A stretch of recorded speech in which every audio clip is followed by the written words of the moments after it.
It's not about us and them, it's about us. And that ultimately, unless we figure out how we can be a big us, the kinds of terrible things that we are now seeing in Gaza and that we saw in Israel are going to happen continuously, even in the Promised Land, and maybe especially in the Promised Land. And so this morning, the rabbis who were involved in the service took the service and did exactly that. It was a really inspiring service. So I want to say just a moment, first start with a word about the effect of the Hamas attack on our Israeli brothers, Jewish brothers and sisters, and non-Jewish brothers and sisters, some of whom also suffered in that attack. Most Jews and almost all Israelis know someone who's been taken as a hostage, or they know someone who was killed. So for them, this issue is not an issue that's somehow a conceptual issue. It's a live issue about a live human being that they care about and love. And I must say that even for myself, who hasn't been to Israel for several years now, I know in my friendship circle here in the United States, I have friends whose loved ones have been taken as hostages, and I have friends who know people who have been killed. We are all grieving that loss of life, and we are shocked by the brutality of that attack on children, women, and the violations of human rights, and we condemn those violations of human rights, and we grieve for the people who are hostages now, and for those who are suffering the loss of people who were killed. But for us, because it's not either or, it's both, we are also rabbis not for human rights, that was another game.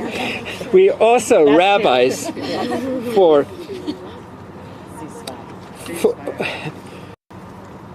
a ceasefire, because our grief and suffering does not end with the suffering of Jews in Israel. We insist that in our tradition, Kol ha'me'abed nefesh achat ki'ilu ibed olam maleh. Translated, anyone who destroys a single soul, it's as if they destroyed a whole world, because each person is a world within themselves. And so over the past few weeks, as I've watched the horrible, terrible, horrifying pictures from Gaza on the screen and read about it, I have felt in my heart just immense sadness, wondering whether the tradition that I was raised in, the Jewish tradition that I love, the ethical and spiritual basis of that tradition was now to be ruined. Was this the end of Judaism as an ethical spiritual tradition? I think this morning's service proudly reclaimed that ethical legacy. And yet, there's all the actions that Israel's taken that has created a mass humanitarian disaster in Gaza, in which over 11 or 12,000 maybe people have been killed, including many, many children. And how can the Jewish state close its ears and its hearts to the cries of the children, to babies who are lying under the rubble of buildings and aren't even found often, to the families that are wiped out, to the hunger for food, to the incredible difficulty of getting even water that is to drink, or hospitals to take care for them? For us as rabbis, for ceasefire, this issue is about that massive, deadly assault on the most densely populated land in the world.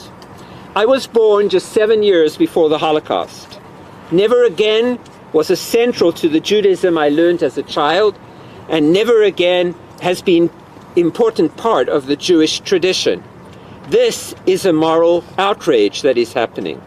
How many children will need to die before people insist on a ceasefire? And lastly, I started my talk by saying that we're connected.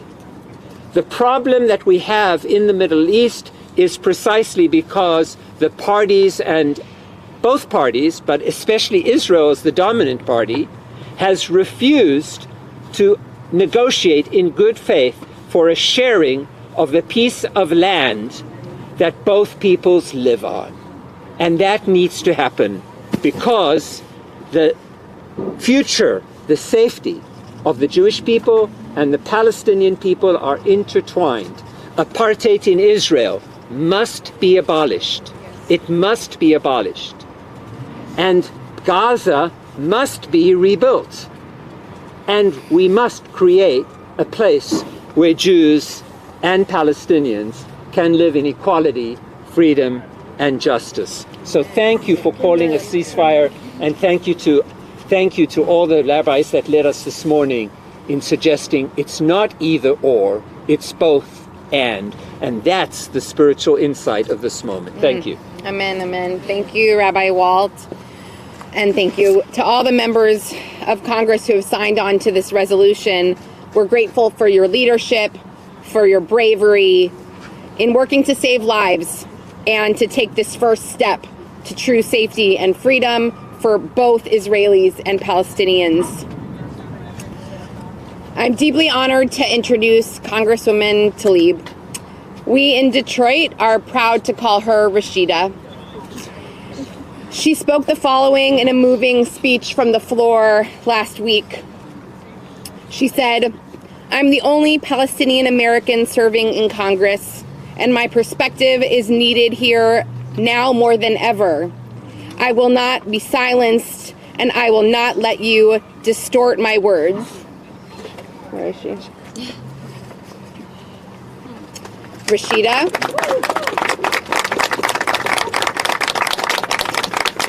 Rashida, we need you. We need you. We will not let them distort your words or defame your character. The signers of this resolution do not value one people over another, heaven forbid. And to say so is slander. To say so is slander, which is an avera, is a transgression in our tradition. Last week you said the cries of the Palestinian and Israeli children sound no different to me. Rashida means that. The resolution seeks to live that. It seeks to stop this horrific violence which only entrenches this ongoing nightmare. Thank you, Rashida. We love you. I lovingly call Rabbi Elena my rabbi.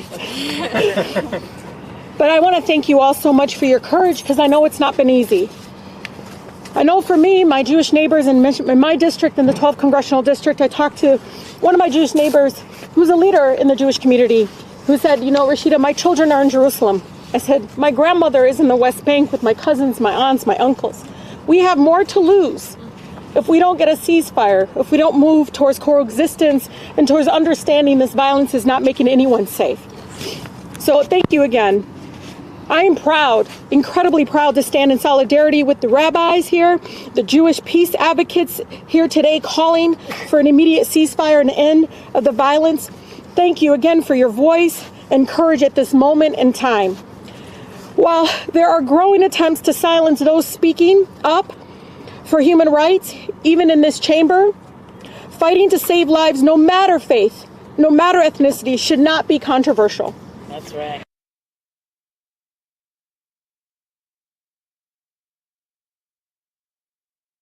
Across our country right now who are horrified watching the government support collective punishment of Palestinians while the Israeli government continues to carry war crimes by cutting off water, food, and life-saving medical care. I know I've seen the stats. I mean, the polling shows the majority of Americans, over 65% of Americans, including 80% of them being Democrats, want a ceasefire. They are also horrified that our president is calling on Congress to find more bombs that are being dropped on innocent civilians. Our movement for ceasefire is only growing stronger. I say this all the time, consistently to my colleagues. When they tell me that folks are coming to their offices, I said, it's not me, it's your constituents. It's your residents that are asking you to speak up and end the violence. We will not be intimidated. We will not be silenced. And we will not stop until we save lives. We will continue to demand a ceasefire, demand the immediate delivery of humanitarian aid in Gaza, demand the release of all hostages and those arbitrarily detained, demand every American to come home, and demand that Palestinian people to live free from occupation. 11,000 Palestinians. Just like you, Rabbi, I know someone that knows someone that has been impacted by the continued killings, including over 4,000 children. I know Netanyahu and his extremist government are now saying that Israeli forces would take security responsibility for Gaza for an indefinite period of time. That's not about safety. The forced displacement of Palestinians began, as you all know, 75 years ago. The occupation has been ongoing for over 56 years. Perpetuating this illegal occupation will not lead to a just and lasting peace. We already know. We tried. It didn't work. The path to peace must include addressing the root causes of our conflict and ending the blockade and the occupation. Folks laugh all the time when I tell my cousins who are married Israeli citizens that coexistence so beautifully is even denied as they love each other, as they have children together, denied even their existence. To the calling again of a humanitarian pause, know this, let me ask you, please, as you all for a humanitarian pause, how many more lives will be enough? How many more children have to be killed? How many more families traumatized and torn apart? There is nothing humanitarian about giving innocent civilians 4-hour break before they are bombed. We are calling for an end to the violence, not a break in the violence. The humanitarian pause is not enough. President Biden, I hope you're listening. I'm consistent in telling this over and over again. You must listen to the voices of the majority of Americans who are calling for a ceasefire now. So today, again, please look to the majority of your residents, many of which supported you. They're calling you to do what's right. End the violence, support a ceasefire now.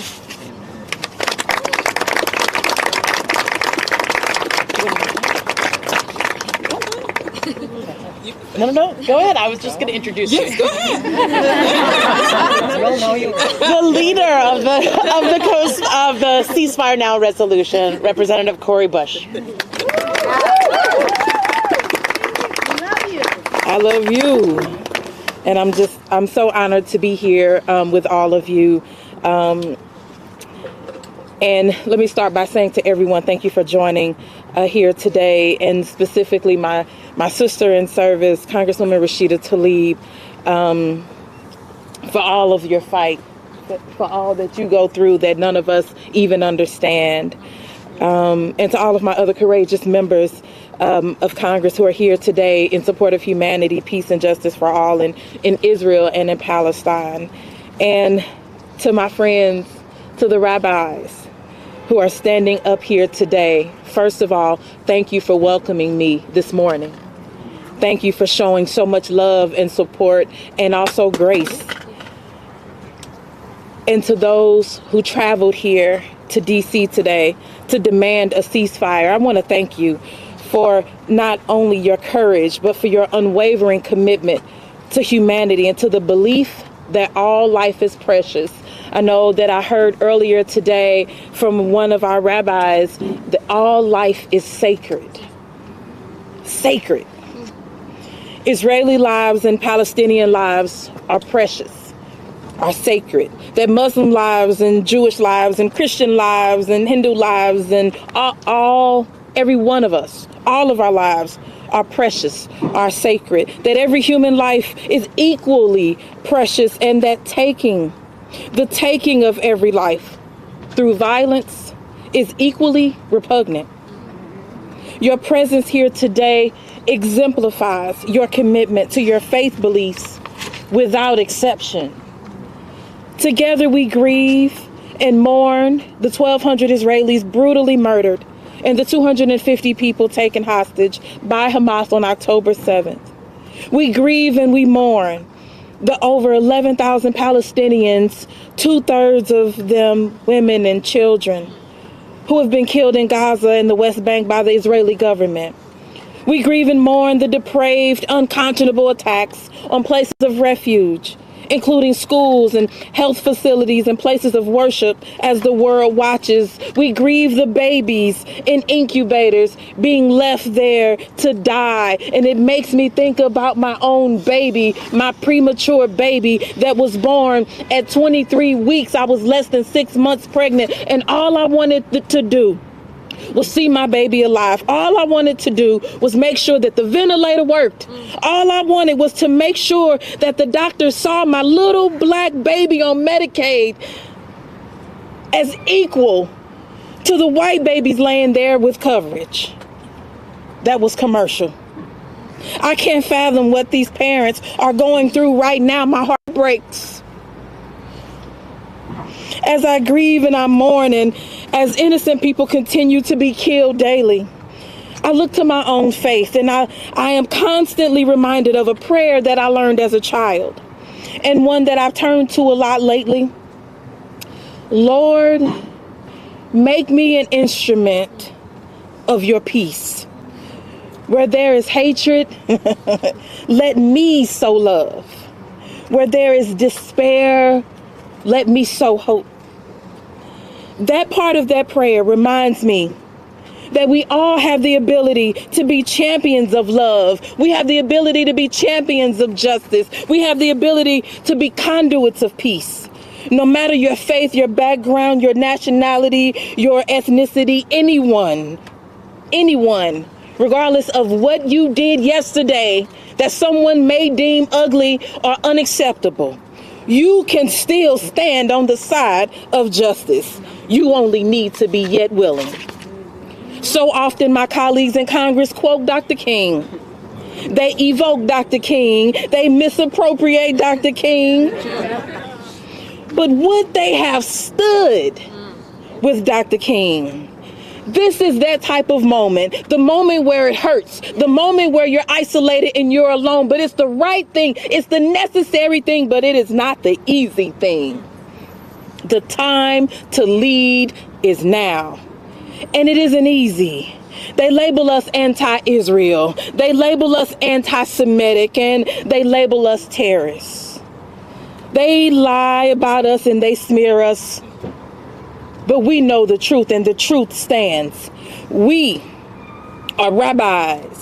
We are pastors. We are Congress members. We are surviving family members. We are human beings, and we are bound by our faith to demand a ceasefire now, to demand an end to the violence now, to demand that love and peace and justice and humanity reigns and is at the center of all of our work now, not tomorrow, not next week, not in a month, not in a year, now. Ceasefire now. Ceasefire now! Ceasefire now! Thank you. Thank you.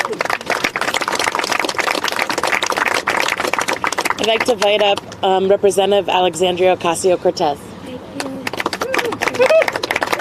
Thank you all so much for being here. I apologize, my voice is a little hoarse, but that does not stop us from speaking up and speaking out. I can't tell you how comforting it is to have all of you here, to have our rabbinic leaders here. I went to public school, grew up and went to public school in Westchester County with a lot of precocious and compassionate kids, which is to say, I had a lot of Jewish friends growing up. and I grew up with great fellowship with the Jewish community. And, you know, to think about what Representative Bush just said, when I think about the things that the Jewish families, my Jewish friends, my Jewish community that I grew up with taught me growing up, how they shaped me, it is that the unconditional centering and value of all human dignity and life is one of the most Jewish things in the world. And the idea that calling for a ceasefire would somehow be anti-Semitic is actually so upside down. It's actually contrary to the values of this community that helped raise me, frankly. I think so much about where we are in this moment, the courage that it takes to speak up in this moment, and the urgency of this moment. I think about the language that is being used in this moment. The language. Over 4,000 children have been killed. Over 10,000 people have died. In addition to the horror of the 12 to 1,400 lives taken on October 7th as well. And when I think about this threshold that we've passed in Gaza, 4,000 children, 10,000 innocent, and the attempts for people to call this quote unquote collateral damage, how unconscionable a term, collateral damage, to sanitize an atrocity, to make it more palatable for mass consumption, collateral damage. We can never accept such a term. Yes, that's right. The killing of children, the killing of innocent people will never be collateral damage. It is the damage. It is the damage. The taking and continued imperiling of hostages is the damage. Every child lost is a world lost. That is the damage. It is the center. There is nothing collateral about it. It should be our central and most guiding value, protecting the innocent. Yes. That is what ceasefire now means. Yes. And so when folks try to say and malign about what ceasefire may imply, let's make it crystal clear tonight what ceasefire means. Ceasefire means release the hostages. All the hostages. Ceasefire means stop the bombardment now. Ceasefire means defend the innocent. Ceasefire means transcend cycles of violence. To me, in that sense, ceasefire is not just realpolitik, it is spiritual. We are being called to be higher than our history. We are being called to transcend the tit for tat. We are being called to transcend the sanitation of atrocity. We are being called to center human value and human dignity above all else. That is what ceasefire now means. We will not be afraid. We will not back down. We will demand more of our president. We will demand better of our president. Ceasefire is not just an option. It is our only way out of this. That's it. Ceasefire means there is no military solution, only a diplomatic and cultural solution. A relational solution, a reckoning with ourselves and our history. That is what ceasefire now means. And I will never, ever, ever back away from those values. We are here in front of the Capitol of the United States of America. And sometimes when I land here in Washington, I call it the upside down. I call it the upside down because when the American people say up, they say down. When they say left, they go right. When 80% of American citizens say they want a ceasefire, 90-something% of this place says keep the bombardment going. Shame. We will not allow that to deter us. We will not allow that to deter us. Now is the moment. Ceasefire is the answer. And it is difficult. And there are implications. And we must wrestle with what those are. That doesn't mean that we shouldn't do it. It means we should figure it out. I cannot thank everyone that is here enough so much. Thank you, Jewish Voices for Peace. That has a legitimate role in this dialogue. Thank you to our rabbis who have joined us. Thank you to Representative Rashida Tlaib. who has stood as the only Palestinian American woman in the history of the United States. And they have censured her for standing for her humanity. Shame, shame. We will not allow that to deter us. This is our moment. Yes. This is the moment for all who stand up for human dignity. Thank you to our co-leads, Representative Bush. Thank you to Delia Ramirez. Thank you to Andre Carson. Thank you to all of our co-sponsors and to every single person who is considering and weighing heavily in their heart if this is the right thing to do. I want you to take this as a sign. I want you to take this as the open door. Join us. Yes, the time is now. Yes, the sign is it. Right now, call for a ceasefire. It is the right thing to do. And that is why we're here today. Thank you all so very much. Okay, Representative Jonathan Jackson. Good evening. I am honored to be here with my colleagues that are on the right side of history. Some have called us the new left, but we're on the right side of history. As we ask for a ceasefire, my colleague, Ms. Cortez, so eloquently described it, we have to define what ceasefire means. Ceasefire means let us talk. Ceasefire means that we're on the side of reconciliation. Ceasefire means that we want to have clean hearts, but are willing to have dirty hands to bring enemies and people that are adversarial together so they can build a lasting peace. Ceasefire means no more children to be killed that are innocent. Ceasefire means no more hospitals bombed. Ceasefire means that no more homes are destroyed. We are now looking at the largest refugee crisis in the world. Over 1 million plus people have now been displaced. Their land is so toxic, it'll be hard to even rebuild back on that community.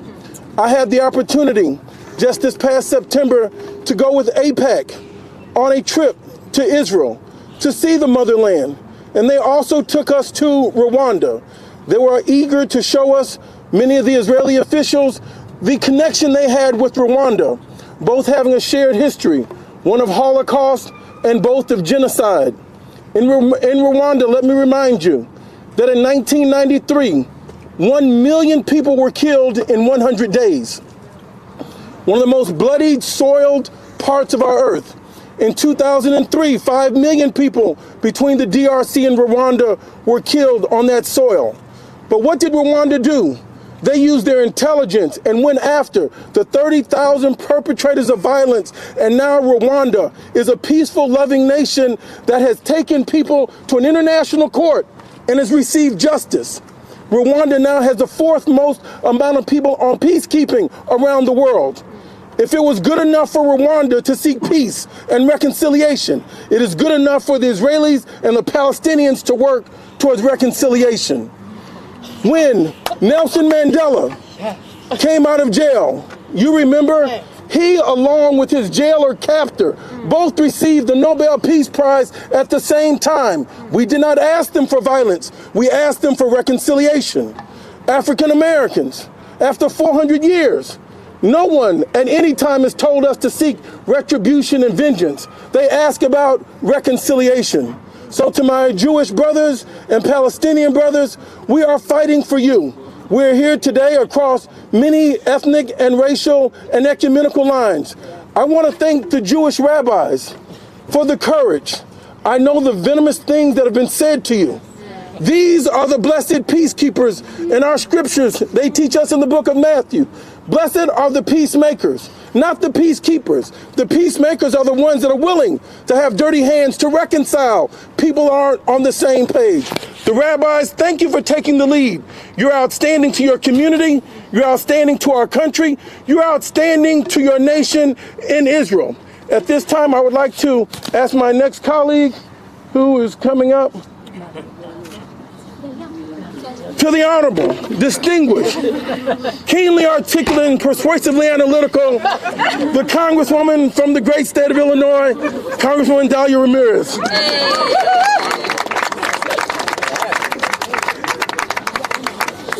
We are both from the state of Illinois.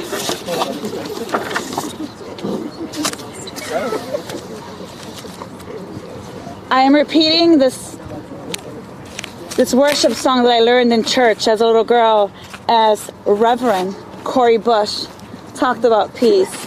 Hazme un instrumento de tu paz. Hazme un instrumento de tu paz. Make me an instrument of your peace. As I stand with you here today, I am reminded of the faith that has brought me to this place. I am reminded that my faith has called me and called us to be an instrument of peace. But I'm also reminded that oftentimes people have used religion to oppress the other. And that is not being an instrument of peace.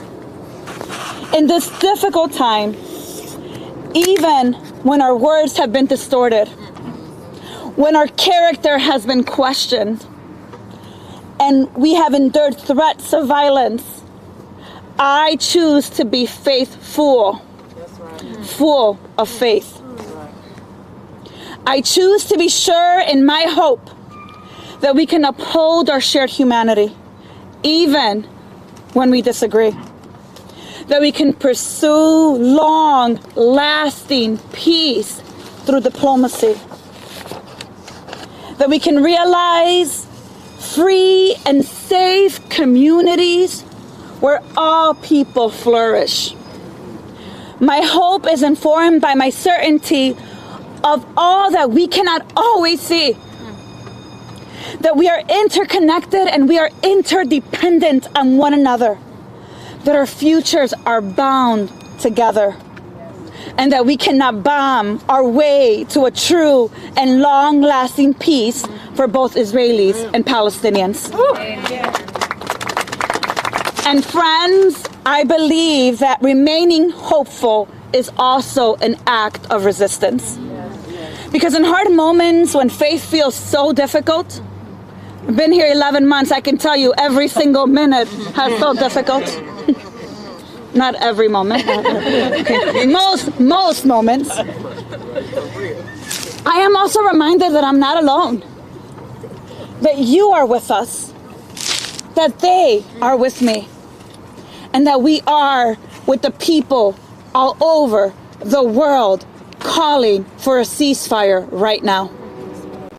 Just last week, a group of veterans joined us right here. I call loud and clear for a ceasefire.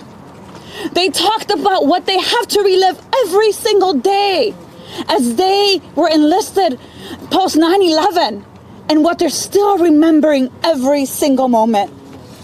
And all over the world, we are rejecting the inhumane idea that only some lives are worth protecting and recognizing that the lives, the futures, and the collective safety of all of us must be our priority. So as I wrap up here, because I lost my points, let me just go with the heart here. Let me just go with the heart. Look, you heard it from my colleagues. We shouldn't have to justify while we're calling for a ceasefire. My colleagues and others should be justifying why they're not calling for a ceasefire. We shouldn't have to be having to remind people that loving on people is the greatest power and the way we get to peace. Yes. So as we are here with rabbis, Christian, Muslim, Jewish, from all walks of life, I invite every single person that is looking at us and that sees among us there are many shades, maybe, well, one shade missing, that we cannot quote Dr. Martin Luther King Jr. and not stand on the side of justice and liberation for all of us, not just some of us. Right. That if you care so deeply for the hostages as we care so deeply for the hostages, then you can't bomb the hostages. That's right. That if you care about the children and you serve on committees and you came here and you said, I came to Congress because I care about the children, which I've heard some of my colleagues say, what about the children? Well, what about the Palestinian children? Sign on to the ceasefire. And if you truly want this to never happen, ever ever again to anyone, then we have to cease fire, seek diplomacy, and work towards long-lasting peace. That is what we're not going to shy about. We're not going to be apologetic about, and we're going to continue to call for it, even when it makes our colleagues most uncomfortable. Because the faith that I believe in is that maybe that's the Spirit calling you to come back to the faith that you say you have. And so if we have to be that testament, walking testament, then so be it. So that we can get to 20, 30, 40, 50 until we finally pass a ceasefire resolution right now. So thank you. Let's keep going. To the rabbis, thank you for reminding us that our faith calls us to peace and justice. And with that, I am going to call... I can't see here. Oh, you want to... I don't think it says here. She's going to tell you who's going. Thank you. I'm actually going to invite up two of my rabbinic colleagues, Rabbi Abby Stein and Rabbi Salem Pierce. Hi. I'm Rabbi Salem Pierce. I am here today as a proud inheritor of the Jewish prophetic tradition. In 1965, Rabbi Abraham Joshua Heschel marched with the Reverend Dr. Martin Luther King in Selma, carrying the Torah. It was there that he said, "I felt like my legs were praying." Jews in our community often want to be the inheritors of Rabbi Heschel's prophetic vision. We talk less about Rabbi Heschel's anti-war vision. And explaining to a reporter why he was at a Vietnam War protest, Rabbi Heschel said, "I'm here because I cannot pray. Whenever I open the prayer book, I see before me images of children burning from napalm." He later wrote in more detail in his landmark book on the prophets. He said, "The more deeply immersed I became in the thinking of the prophets, the more powerfully it became clear to me what the lives of the prophets sought to convey. That morally speaking, there is no limit to the concern one must feel for the suffering of human beings. There is no limit.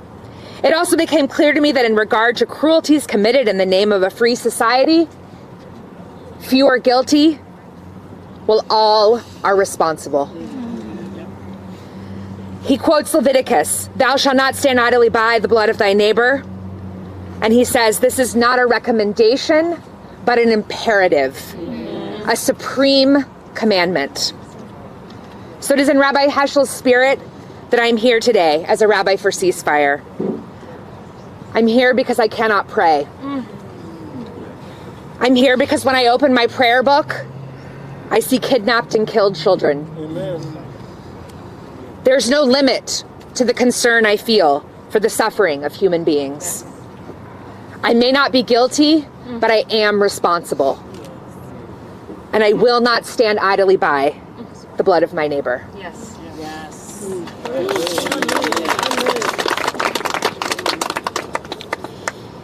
I'm Abby Stein. I'm a rabbi. I'm an educator.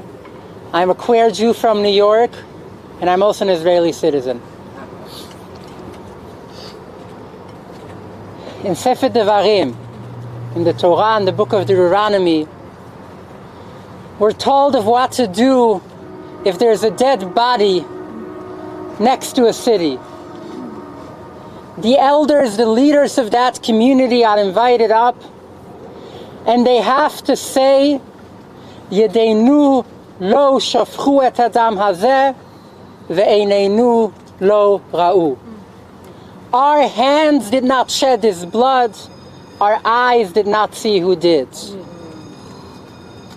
Can any of us here tonight say that we don't have blood on our hands?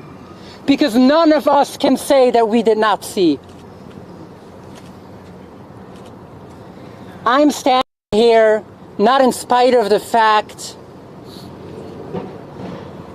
that I'm an Israeli citizen, that my father, my grandmother, going back generations in Jerusalem, going back generations in other parts of Israel.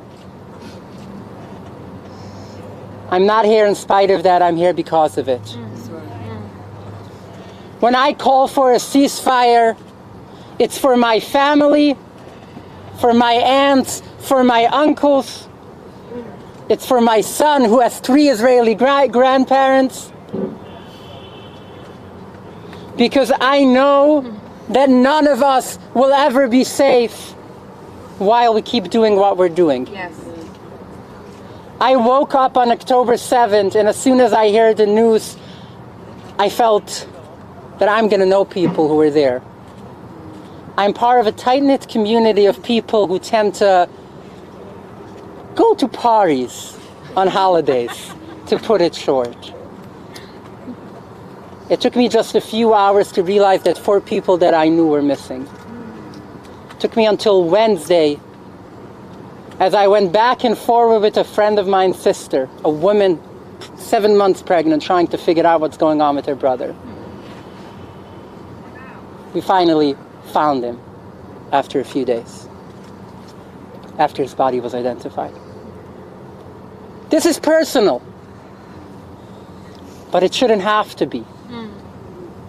We are all here as rabbis for ceasefire, not just as people who happen to believe in don't kill, which sounds like a bare minimum. But we're here not people who happen to be Jewish, who happen to be rabbis, but because of it. Yes. I know that I don't feel safe, and I know that every day that this continues, more of us wouldn't be safe. Like everyone else has said here, we all know people who are still being kept hostages. What the Israeli government is literally doing in my name, I have a document called a passport that proves that. They're claiming they're doing it for us, but I don't see it, I don't feel it, we don't see it, we don't feel it. Killing 12,000 Palestinians isn't making us safe. We are here today because we understand that the only way any of us will truly be safe is if we're all safe together. You can try to kill people you label terrorists, but you can't kill an idea. We know it. For 2,000 years, we have held on to a hope. We know that you cannot kill the hope out of people. Amen. You can try to drop tens of thousands of tons of bombs. What Israel is doing right now isn't destroying Hamas, they're creating 10 more. That's right. And that's going to keep happening. So I'm begging you. I'm being a bit selfish. Do it for me. Do it for Representative Rashida's family. But do it for all of our families. Do it for all of us. Ceasefire now. It's not hard. Just stop killing.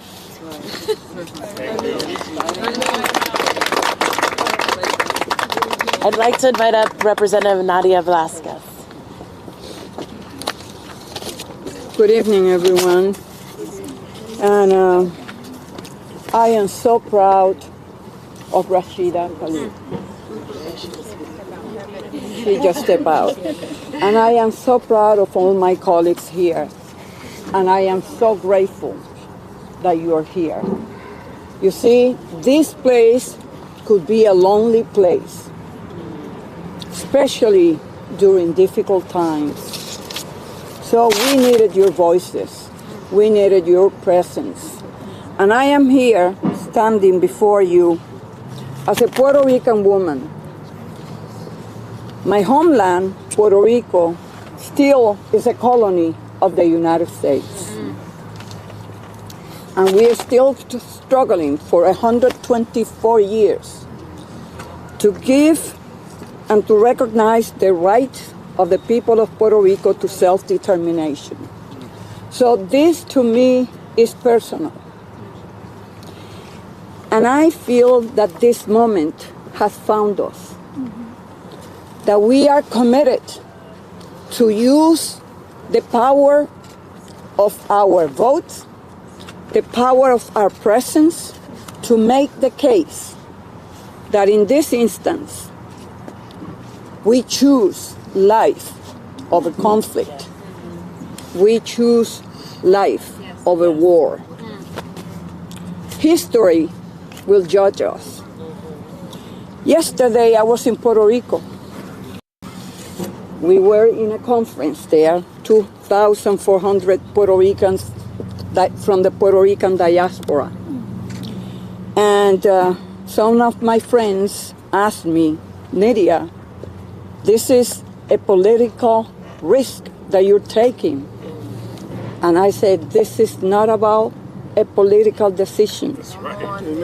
This is not about the next election. That's right.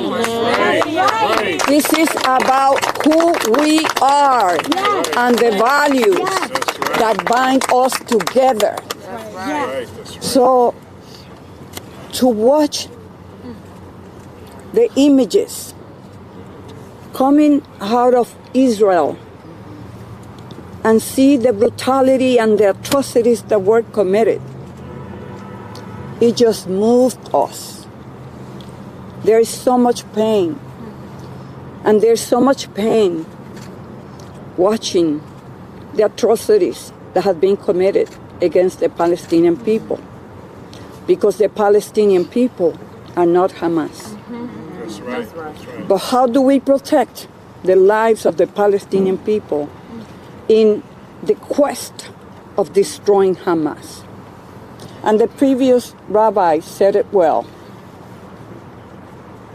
Imagine those children who have witnessed their parents being killed, their brothers and sisters being killed. Do you think that they are not going to have the type of resentment that will make it difficult to achieve a long-lasting peace in the Middle East? For God's sake, let's do this. We can do this for the peace that the people of Israel and the people of Palestine deserve. And the United States must play a role, an active role, in bringing both sides together and decide to protect human lives, especially those of our children. God bless you all. Thank you. Representative Jamal Bowman. Good evening, everyone. It's really great to be here with you all. I'm very grateful. Thank you for allowing me to say a few words. It's great to stand with my colleagues here. I see we all are having similar conversations back in our districts about this issue of ceasefire. For me, it's about not just simple common sense, but it's about humanity. Period. It's not complicated. It's very, very simple. You know, people text me all the time. I don't know how you do it. I don't know how you go back to that place and work every week. And I texted back recently. I texted back because of the courage of others. And I just want to take a moment to just recognize the courage of Rashida Tlaib.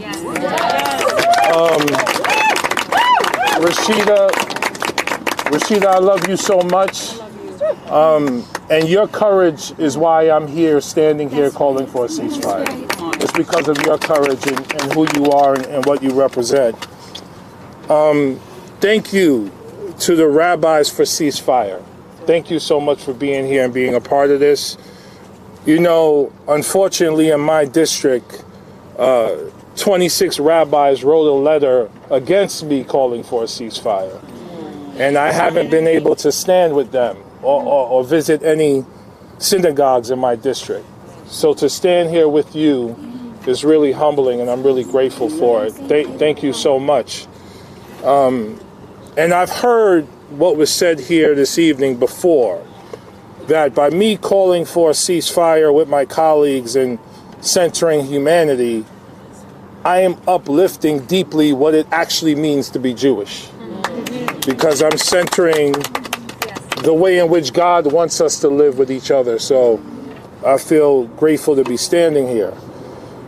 You know, I don't have much to add. I mean, I associate myself with everything my colleagues have said, but I've been thinking about a couple things, and I'll reiterate one part of it. we cannot bomb our way to peace. That's right. And we've been bombing not just Gaza, but America has a history of bombing countries and people. And, you know, I was watching Ta-Nehisi Coates in an interview recently on Democracy Now!, where he asked the question, are we corrupted by violence? And I think we are. I think Congress is corrupted by violence. I think the White House might be corrupted by violence. Because how can we allow the siege that is taking place right now in Gaza, the collective punishment on Palestinian civilians, 4,000 children and counting. I was standing there thinking about my time as a middle school principal. I was a middle school principal in the Bronx. I served 250 kids every year for 10 years. That's 2,500 kids, right?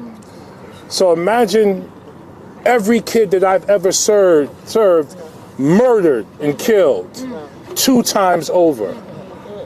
That is what I'm standing there thinking about as I think about the children in Gaza. Children who could have been doctors, architects, engineers, teachers, members of Congress, anything they wanted to be, their lives taken away by a fascist, right-wing, destructive government in Israel. The Israeli government does not represent Judaism or Jewish values and the Jewish people. It does not. Just like Hamas doesn't represent the Palestinian people. And so we have to hold these governments accountable for how they behave and treat people in the name of the people they're supposed to represent. We have to be honest about that.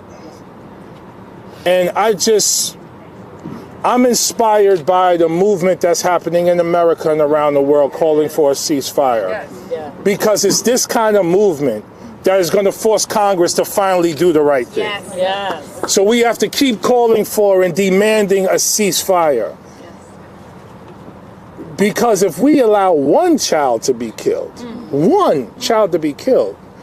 we have been corrupted by violence. And we are succumbing to the most savage, brutal nature of what it is to be human. And this is the moment for us to evolve into a new humanity that we have never experienced before. And it's going to be on us to create that humanity. Because throughout human history, it's been littered with war and conflict and misery and suffering and genocide and bombs and missiles and the killing of children. I want the next evolution of humanity to be one of true peace. But we can't get to peace unless we have justice for all people, especially and including the Palestinians. Thank you. Without justice for Palestinians, there will continue to be this conflict and this war. And we need to continue to come together and fight for equality within and for all of us. Because that's what we have here. We have Jews, we have Christians, we have Muslims, we have everybody in between, I'm sure.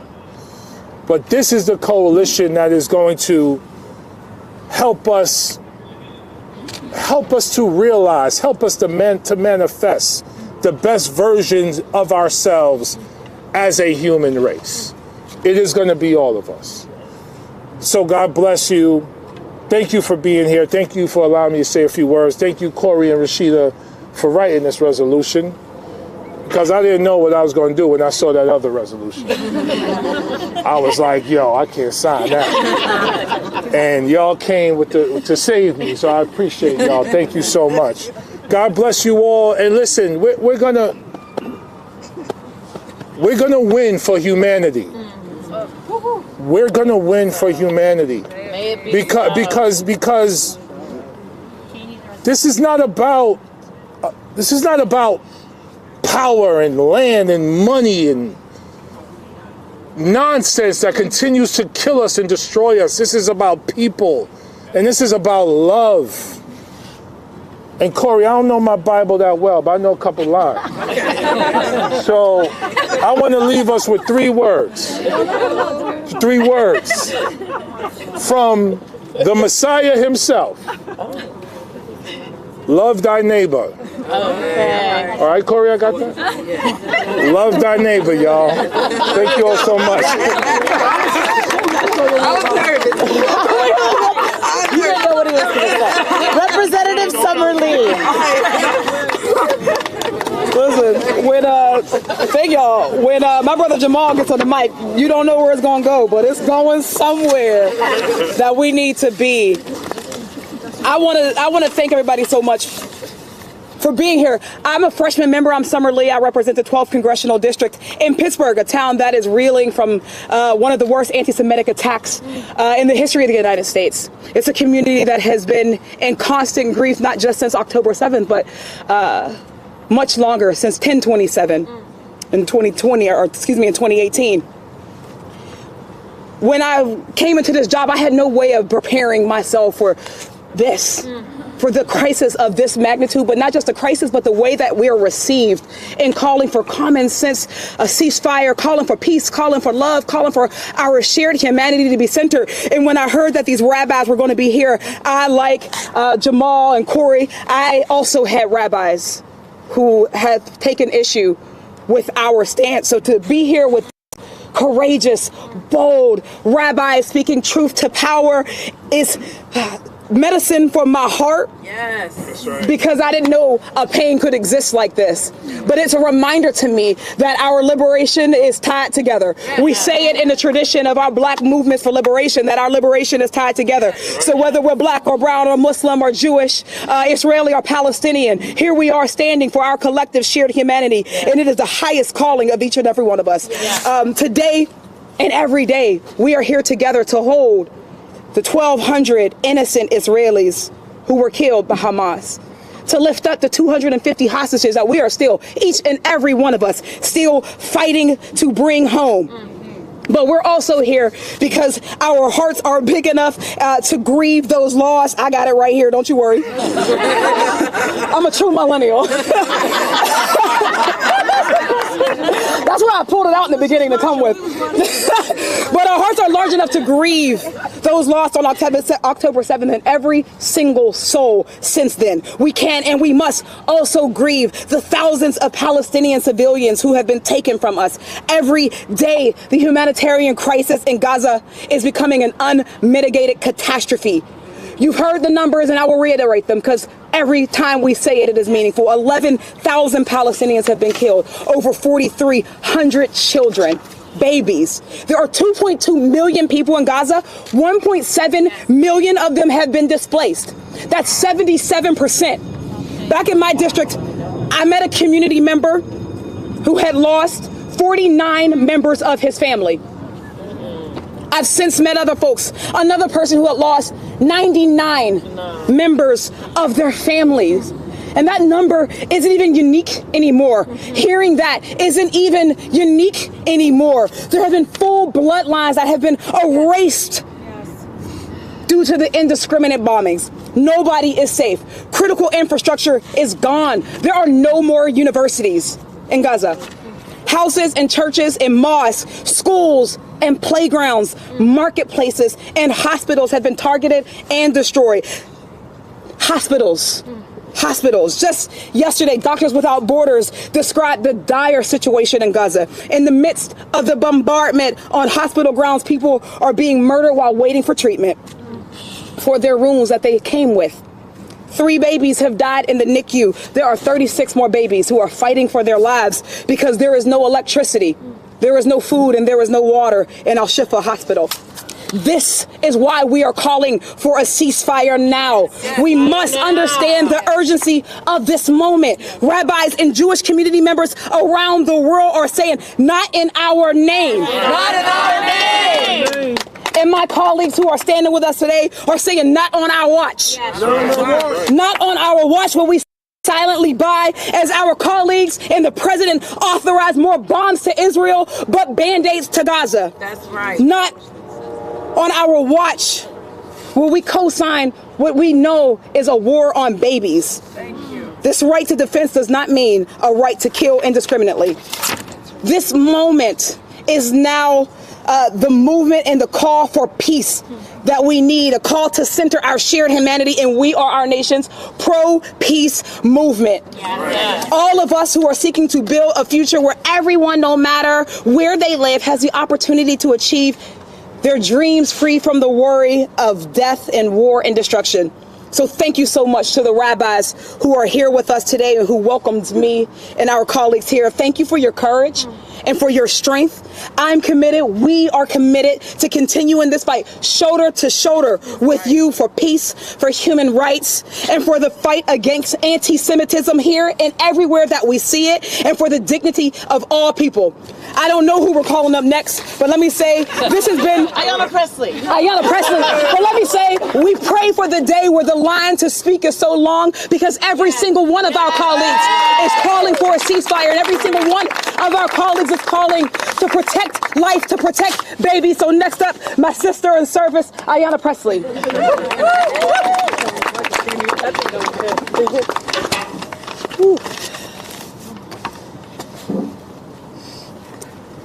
As someone who was raised in a small storefront church on the south side of Chicago, may my grandfather, the Reverend James E. Eccles, who's now an ancestor, rest in peace and power.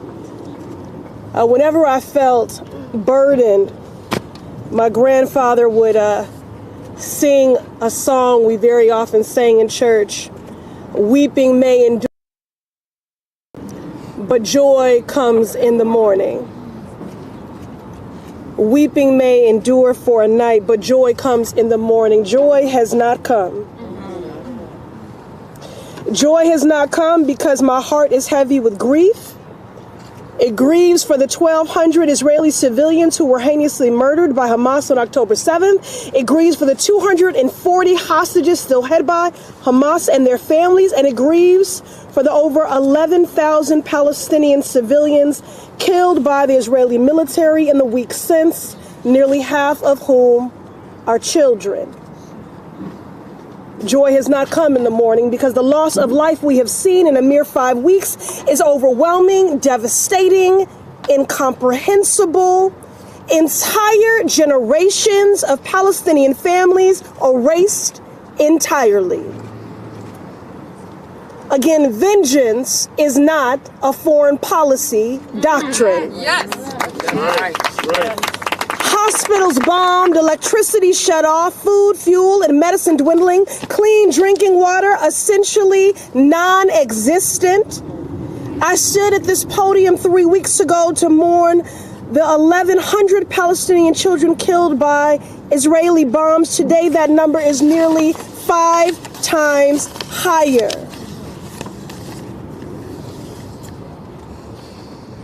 Children. I am haunted by the words and the images of the Palestinian children in Gaza who convened their own press conference in English so that you would not misunderstand their desperate appeals to live. They said, "We want to live. We want peace." It has been children in this society, and what a damning commentary that our children are always having to make appeals for their lives, from March for Our Lives, to the children of Tigray, to the children of Soweto, to the children of Gaza, pleading for mercy and to live. There is no justification for the collective punishment of the Palestinian people, from their elders to their babies. As people of faith, we believe that we are all God's children, Palestinian, Israeli, Americans alike. Regardless of our religion or nation of birth, we are one human family, and we have a moral obligation to be our brothers and our sisters' keeper, a collective righteous mandate to save lives. And the mandate is clear. Ceasefire now. We are not alone, and we are not afraid. Millions across the globe have echoed our calls for an end to the bloodshed, from the United Nations and the Pope to the President of France and healthcare workers in the Commonwealth of Massachusetts, which I represent. This is a movement that is pro-peace, pro-faith, and pro-humanity. And this movement is growing every day. Last month, I sat with the families of hostages who spoke of deep love and grief, and they made it clear that they didn't want vengeance. They just want their loved ones safely home. Ceasefire now. Every action taken by policymakers in this moment should be in pursuit of peace, not an escalation of violence and bloodshed. The United States cannot allow the Israeli government to commit war crimes, to violate international law, and to operate with callous disregard for human life. Children are dying, families are crying out for survival, and our shared humanity is in danger. A ceasefire is the mandate, and we must respond accordingly. Yes. Okay. It's that righteous indignation that's keeping us warm out here.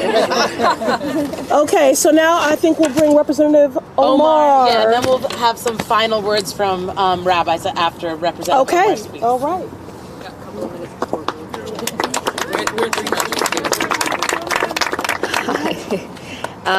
Thank you, Rabbi Wise, for the invitation, and to my constituent, Rabbi Rosenberg, for really leading the charge for this. There is something fascinating and bizarre in the fact that there are people who seem to be upset that there are rabbis and other people of faith out here asking for ceasefire.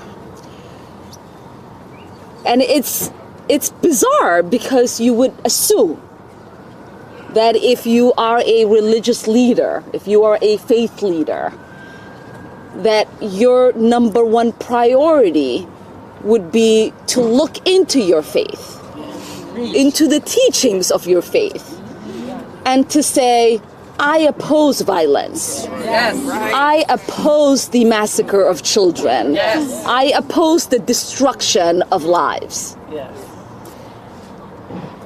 But it's also fascinating in that it is not surprising, because throughout history, the opposite has happened. That's right. We have seen faith leaders use their own faith to justify massacres, to justify genocide, to justify violence, to justify rape. And so I am glad to be with the righteous ones who are on the right side of history today in front of the People's House. I was just in Minnesota this past weekend, and there was an incredible rally yesterday called Families for Ceasefire. It was mothers and fathers with little babies pushing strollers that carried banners that said "Ceasefire Now." It was fathers who had their kids over their shoulders carrying signs that said, "I, as a child, am for the children of Gaza." There were little ones like my own who can walk, who also had their little signs with little flowers that said, "Let Gaza live." And it was a beautiful sight, because there are so many children in today's world who are witnessing with their own eyes the massacre that is taking place, the unfolding genocide of Gaza, of Palestinians in Gaza. Little kids in Somalia had a big march in the capital of Mogadishu, where I was born. These are kids who have their own violence to deal with, but they recognize what they are dealing with is nothing close to what the children in Gaza are dealing with. So they banded together, created their little posters, and were marching through the streets of Mogadishu. That humanity that those children are showing is the humanity that we need every single person to show. The devastating death toll is something we can no longer be silent about. We have over 11,000 people killed just little over a month. Over 40% of that are children. Some who have not gotten to celebrate their first birthday, have not even got to walk. Overwhelming majority of those are women who themselves are watched, possibly, the death of their own children. Yes, in the last couple of weeks before we first had this press conference, a lot more people have gotten on board. We are seeing so many people pushing for a ceasefire in ways that we have not seen before. But the death and destruction still continues. Israel is being allowed to bomb caged people with impunity. And our own government is preparing and pushing for us to give them more ammunition to kill more children, more mothers, more elderly. There was a heartbreaking video I watched today of a couple who were deaf. Their son was translating for them in order for the interview to carry on. And they talked about how terrified they were because they can't hear the bombs. They can't hear the shouting. They can't hear people fleeing. So they are trapped. I mean, how many of these stories do you have to hear? Or do people in our government have to hear in order for them to have the tears they had when Ukraine was getting bombed? For them to have the shock and sadness and sorrow when Ukraine was being bombed. I remember all of my colleagues, we all huddled, completely devastated for the mass destruction and the loss of lives. And now they all look at us as if we are the ones that are killing people, even though they're the ones that are staying silent as people are being killed. Somehow we are being questioned. Our humanity is being questioned when our heart breaks for the 12,000 Israelis that were killed and over the 11,000 Palestinians that are killed. But no one questions the humanity and the hearts of those who can only see a loss of life on one side, who could only mourn for the death of one people. So I ask you all today to ask yourselves, who are the peacemakers? The ones who are warmongering or the ones who are calling for a ceasefire? Who are the ones who are lost? The ones who want more death, or the ones who want the death to end? Who is being divisive? The ones that can't see certain people's agony, death, and destruction, or the ones who can see all? Because if we are going to change this conversation, if we are going to move the hearts and the souls of people that are in this building behind us, we have to start asking the hard questions. We have to start asking where their humanity is. We have to start asking, why do they think it is okay for us to watch Israeli and Palestinian babies not being treated the same? Thank you. I believe Representative Andre Carson is here. I know that the members of Congress need to get to a vote, so this is going to be our last speaker, and then the rabbis will close us out. Thank you so much. Briefly, I know we have votes. Shalom Aleichem, Shalom Haverim, Assalamu Alaikum wa Rahmatullah. Praise the Lord, but hold off on the ammunition. In a time of great anguish, in a time of great sorrow, in a time of great darkness, who better than our spiritual leaders to take a stand and say, ceasefire now? Who better? We've heard from great pastors. We've heard from great imams and sheikhs. We've heard from the greatest of gurus. But who better to make a statement than our beloved rabbis to say, ceasefire now? We thank you. We love you. Shalom Aleichem. You can introduce yourself. Joseph, you can introduce yourself. I'm Rabbi Yosef Berman. We marched here this morning with Torah scrolls passed down from generation to generation with the trust of our ancestors that we will interpret the sacred words to uphold life. In the beginning of Breshit, Genesis, we are taught that the first human is created B'Tselem Elohim, in the image of the divine, and every single human being is in the image of the divine. Every single person has inherent dignity and worth. Every murder is an affront to God. And then in Genesis, shortly after that, we hear about Cain, who kills his brother Abel. Cain is asked by God, "Where is your brother Abel?" Cain responds with perhaps the most important question in Torah.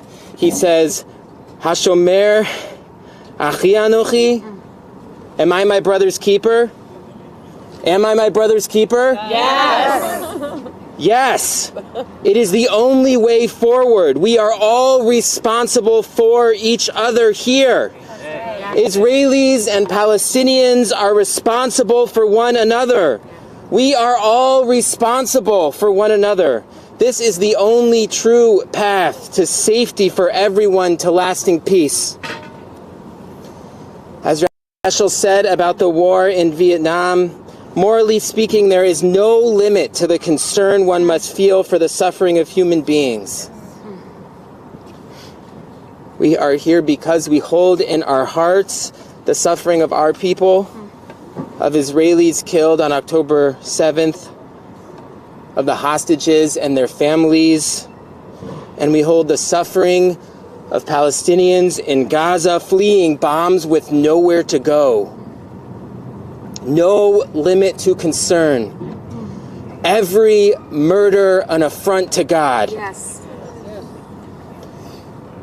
Later in Genesis, God tells Abraham that he's going to destroy an entire city.